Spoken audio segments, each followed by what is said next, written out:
이제는 너희 하나님 여호와께서 이미 말씀하신 대로 너희 형제에게 안식을 주셨으니 그런즉 이제 너희는 여호와의 종 모세가 요단 저쪽에서 너희에게 준 소유지로 가서 너희의 장막으로 돌아가되.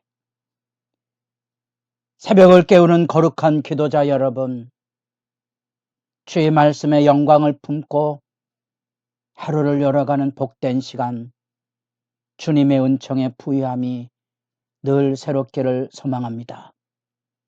오늘 우리가 읽어갈 하나님의 말씀은 여호수아 22장 1절에서 9절까지의 말씀으로서 이제 여호수아 말씀의 마지막 단락, 약속의 땅을 향하여 정복하고 분배해 나누고 그 안에서 섬기는 삶의 모습으로서의 언약 갱신을 다루고 있는 단락을 우리가 읽어가게 됩니다. 이 안에서 하나님의 말씀 앞에 바른 순종과 그것에 대한 결단을 일깨우는 권면의 말씀과 언약 돌비를 기념비에 세우는 역사를 통하여 섬기라는 하나님의 호소가 그들에게 절절하게 들려집니다. 왜 이 말씀이 절절하게 느끼는 거 아니?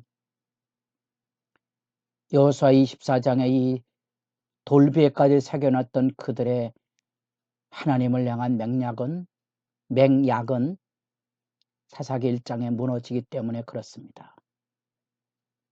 어쩌면 우리가 믿음 생활하는 신앙의 진실성 문제도 여기 담겨 있고요. 결혼이라는 언약 앞에 우리가 섰다면 그것도 이제 우리가 돌아봐야 될 문제입니다. 신실한 섬김을 이루어가고 있는가? 그 20여 장에서 우리는 약속의 땅의 모든 점령이 끝난 다음에 이미 모세를 통하여 졌던 이 요단 동편의 사람들이 이제 실로에서 돌아가게 하는 거지요. 각자 루벤, 갓, 므낫세 반지파의 땅으로 돌아갑니다.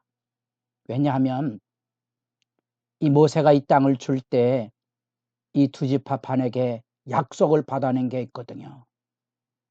그 약속이 뭔고 하니 이제 이 요단을 건너 약속의 땅으로 들어갈 때 너희가 선봉에 서고 그래서 이 땅을 다 차지하는 안식에 찾아오면 그때 돌아오너라. 그 약속을 따라 여호수아의 정복 전쟁에 선봉에 서서 이 앞장섰던 이들이 드디어 약속대로 이 땅을 땅 분배가 끝난 다음에 여호수아로 인하여 귀한 돌아갈 기회를 만나는 장면들을 우리가 읽어가고 있는 겁니다. 그래서 그들이 하나님 앞에서 모세 앞에 약속했던 이 약속을 지켜 행한 것에 대한 칭찬이 들려지게 됩니다. 바로 그때가 언제 때입니까? 하나님의 말씀대로 그 땅에 안식이 임했던 거죠. 약속의 땅을 전부 정복해서 각 지파를 따라 나누고 곳곳에 거룩한 땅의 상징인 레위 성읍들을 나누어 준 다음 바로 그때에 그들이 하나님 앞에서 온전하게 앞장서서 이 정복 전쟁에 참여하고 순종함으로써 그들에게 부여된 먼저 땅을 얻었던 그 특권에 합당한 충실한 책임을 이행해서 이제 요단 동쪽이나 서쪽이나 차별 없이 하나님 앞에 형제로 하나 된 이스라엘 지파의 본분을 지켜 행했기 때문에 그에 대한 칭찬이 여기 들려지고 있는 겁니다. 우리가 믿음 생활에 있어서 중요한 개념이 바로 성령의 하나 되게 하신 것, 그 지키는 거거든요. 그게 바로 형제애입니다. 우리가 이웃을 사랑하는 그 개념은 다름이 아니고 형제 우애의 아름다운 질서를 지켜가는 겁니다. 이 아름다운 질서를 지키지 않으면 지배와 억압으로 이루어지는 세상의 질서가 자리 잡기 때문에 그렇습니다. 그게 교회든 가족이든 사회든 동일합니다. 그리스도인으로 세상을 살아가는 것은 이 형제를 지키는 거지요. 유단 동편에 이미 땅을 차지한 사람들이 뭐가 아쉬워서 유단 서편의 싸움에 선봉에 서겠습니까? 뭘 말씀하는지를 이해하셔야 됩니다. 하나님께서는 이 약속의 땅을 주시며 바로 이런 영적인 유대를 깨우시고 그 가운데 돌비를 세워서 하나님의 은혜가 뭔지를 확인하고 은혜를 따라 서로 섬김의 질서를 이루고자 했던 것이 하나님의 뜻이고, 이게 여호수아의 메시지 핵심입니다. 이것은 창세기 12장에 이루어졌던 아브라함을 통하여 약속되었던 하나님의 백성으로서의 무한한 자손, 단지 이삭 한 사람으로, 그리고 땅 한 평 없는 아브라함이 헤브론의 막벨라 굴을 돈 주고 샀다는 상징의 그 땅이 400년 바로 그 땅의 죄악으로 관영해서 그 땅을 심판하시는 심판의 대행자로서 이스라엘이 하나님 앞에 부름받아 선 겁니다. 단순한 땅 따먹기 정복전쟁이 아닌 겁니다. 왜냐하면 만약에 이스라엘 백성이 하나님의 법을 지키지 않으면 그들도 동일하게 그 땅에서 쫓겨날 것이거든요. 그런 것들이 하나님 앞에서 우리가 기억해야 될 이 여호수아의 중요한 메시지고, 그것은 과거의 사건이 아닌 신앙생활의 아름다움을 지켜야 될 본분. 제가 교회 사역을 하면서 늘 그런 얘기합니다. 내가 조금 충성하면 모두가 다 평화로운데 내가 조금 충성하지 않음으로써 또 다른 사람이 배나 더 힘겨운 싸움을 싸워야 되거든요. 그게 재정 문제라든지, 그게 내가 청소하고 노동해야 되는 문제든지, 내가 찬양하는 자리든지, 내가 예비하는 본분이든지, 여러분의 빈 자리는 또 다른 사람에게 과중한 짐이 된다는 사실. 우리가 가정일도 서로 돕는 것들이 아름답고, 그것은 아이들도 마찬가지입니다. 공부만 하라고 닥달하지 마시고 이 아름다운 가정의 형제의 우애에 대한 이야기들을 일깨우시고 함께 일하고 함께 기뻐하고 즐거워하는 삶의 질서를 기억하셔야 됩니다. 그리고 돌아가지만 권면합니다. 오직 아주 하나님 앞에 온 마음을 다하여 지켜야 될 그런 규례를 6가지 항목으로 이야기해 주고 있습니다. 모세의 명령과 하나님의 법을 준행하고 이스라엘 하나님 여호와를 사랑하고 그의 모든 길로 행하고 계명을 준행하고 하나님을 친근히 하고 마음과 성품을 다하여 하나님을 섬길 것. 요약하면 율법에 순종하고 하나님 사랑하라는 거죠. 하나님 사랑, 이웃 사랑 다름이 아닌 겁니다.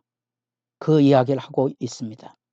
특별히 거기 친근히 한다는 말 안에는 이게 사람이 부모를 떠나 아내와 합하여 할 때 아내와 합한다는 말이 여기 나타난 친근하다는 말이거든요. 히브리의 다바크라는 말이 바로 붙어있고 가까이 하는 그런 삶의 관계성을 설명하고 있거든요. 그런 점에서 이스라엘 백성이 하나님의 신부가 되어서 하나님과 더불어 이런 하나님 사랑과 하나님의 뜻을 이 땅에 이루며 사는 거지요. 이 땅을 하나님의 나라로 만드는 일에 하나님은 자기 백성을 택하여서 그 거룩하고 놀라운 이 구원의 역사, 빛의 역사, 사랑의 질서를 열어가는 천국을 이룩하고자 하셨던 거지요. 그래서 그것을 당부하고 있습니다. 그리고 그들에게 하나님의 축복을 통하여 파송하고 있습니다. 6절 말씀, 여호수아가 그들에게 축복하여 보내매 그들이 자기 장막으로 갔더라. 그리고 거기 므낫세 반지파 얘기를 통하여 이제 하나님의 백성이 하나 되었다는 사실을 다시 확인하고 하나님께서 주신 이 전리품들을 축복을 나눠주도록 교훈하고 있는 모습을 보게 됩니다. 이것은 여러분들이 다윗이 가장 공공했을 때 시글락에서 모든 것을 잃어버린 절망의 통곡과 눈물할 때 아말렉을 뒤쫓아가게 됐죠. 그때 이미 저 북쪽에서부터 사울의 전쟁에 선봉에 섰다가 사흘길을 넘게 진군해 왔거든요. 고향으로 돌아온 겁니다. 근데 고향이 다 털려버린 거지요. 그 절망과 힘겨운 상황 속에 아말렉 전쟁을 합니다. 600명의 용사들이 건너갈 때 200명은 이미 지쳐서 넘어갈 수 없었습니다. 그때 그 전쟁에서 승리하고 돌아와서 이 문제가 대두됩니다. 전쟁에 나가서 싸운 사람은 안 힘들었느냐? 전리품은 우리 거라고 생각할 때 다윗이 말합니다. 나눠줘라는 거지요. 이게 그리스도인의 정신이 그런 것들입니다. 약속대로 그들이 귀환하고 여호와의 말씀과 가장 앞장서서 충성했던 그 책무를 칭찬하고 우리는 하나된 공동체임을 확증할 뿐만 아니라 그들이 절절한 신앙 공동체로서 하나 되었음을 여기 하나님을 가까이 하고 그분을 즐거워하고 그분의 뜻을 따라 살아가는 일, 그렇게 전리품마저도 같이 나누어 주라. 그래서 하나님의 풍요를 같이 나누는 삶의 모습을 여기 그려지고 있습니다. 여러분, 그리스도인으로 살아가는 게 무엇인지 다시 한번 되묻고 우리가 교회 생활하는 게 어떻게 바르게 교회 생활을 하는 것인지 말씀 앞에 지혜를 구하며 기도하는 시간이 깊어지기를 바랍니다.